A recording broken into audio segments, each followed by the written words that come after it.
Hi, good afternoon. Welcome to Chia's Tips at 3. It's another Monday. I think we're on week 6 now. So you guys have made it 5 weeks. That's awesome. Um, so today I'm going to talk a little bit about how to document some learning that's going on in your home. So hopefully there's learning going on.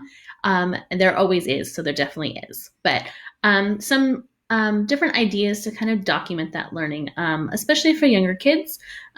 Tests and things like that don't always work the greatest, and so this is kind of something that I've created specifically for this time. But there also can be used in other ways throughout the year. So what I did is I created a field journal kind of thing, and it originally came out of the idea that we were watching all the Cincinnati Zoo live feeds that they were doing. And so I wanted to document that we were doing that some way rather than just watching it. And they had crafts and things like that and different activities that they could do, which are really great as well. But I wanted something that I could kind of keep in a nice little booklet or somehow a nice little packet and put it away so that we had a documentation of kind of some of the extra fun things that we did during this time.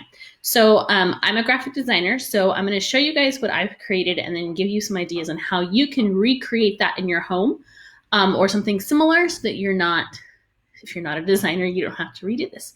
So what I did is I just made an 8.5 by 11 like this. It says field notes. And this is the cover. And so I had down here spring 2020. So if I wanted to change that out and do it a different time of the year, I could. And then I made inside pages, and it's 4 to a page. And you'll see I created a little space right here for drawing a picture, or maybe if we went on a nature walk or something, I could glue something in there. The date that we did it, what topic it was, and then a little space for what we learned. This could be a sentence or two, depending on the age of the child. It could be something they dictate to you. So you can see that it's just 2 pages, double-sided, of the same thing, and then fold it in half, and then we'll stick it all in at the end, because we had no idea how long this was going to be, so I couldn't make it all ahead of time. So here's an example of our Friday. Last Friday, we were learning about manatees. So this wasn't actually what the Cincinnati Zoo did on Friday, but it's what we did on Friday, and we watched their video of the manatees. So what we did is we have our date. The topic was manatees, and then we wrote a sentence. It says, manatees are the only marine mammals that eat only plants. It was actually something that I learned as well. I didn't know that. But all of the marine mammals eat some kind of fish or mostly fish, maybe some other sea creatures as well. But manatees are the only ones that are vegetarians, basically. So here she drew a picture. She looked at a picture online of the manatees, and then here she drew all the grasses and things like that. So here's another one. We learned about bonobos, which are kind of a monkey. And so here's her sentence. They're endangered, where they live. And then she drew some pictures of the fruits because they eat lots of fruits. So those are just some of the things that we've been learning about. Obviously, you wouldn't have to do animals. If you were learning about, electricity, you could draw something about electricity. Or if you were learning about the Civil War or something like that, it can be any topic that you wanted, you could put in something like this.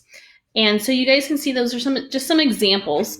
And this, again, is specifically something that I've created just for this time. I don't know that I'll use it in the future. If I wanted to, I have the template. But it's very similar to something called notebooking or something similar to nature journaling, where you basically take a journal. It can be either blank or lined, either way. And you journal or write or draw or glue things in or whatever that kind of document what you're learning. And so then you have this great journal at the end of the year of everything you've learned. And it can either be, just one subject, like if you wanted it just science, or if you want it to be all learning. Again, you can use a blank journal. You could use a spiral notebook. If you are an artist, you can use a sketchbook, and they're going to be drawing a lot. It's usually better if it doesn't have lines in it, because then you can kind of more free form and be a little bit more creative with it, especially if you're drawing and things like that. But so that's just one way that's easy to document kind of what you're learning. It doesn't take very long to do. I think we spend maybe 5 or 10 minutes at the end of our day filling that in. And like I said, you can do all different kinds of subjects in it, or you can do just one subject. Maybe this lends itself really well to science for us because we're learning about different animals, but whatever subjects work for you. So I hope that's a great thing that you guys can take some ideas from this and incorporate that into your home learning situation, whether you're temporary or a regular homeschooler, to be able to kind of have a fun document at the end of all this of everything that you've learned so far. I hope you guys will tune in the rest of the week. We've got some great topics coming up with some of our other friends at Chia. And so make sure you guys tune in every day at 3 o'clock, Monday through Friday. Have a great week.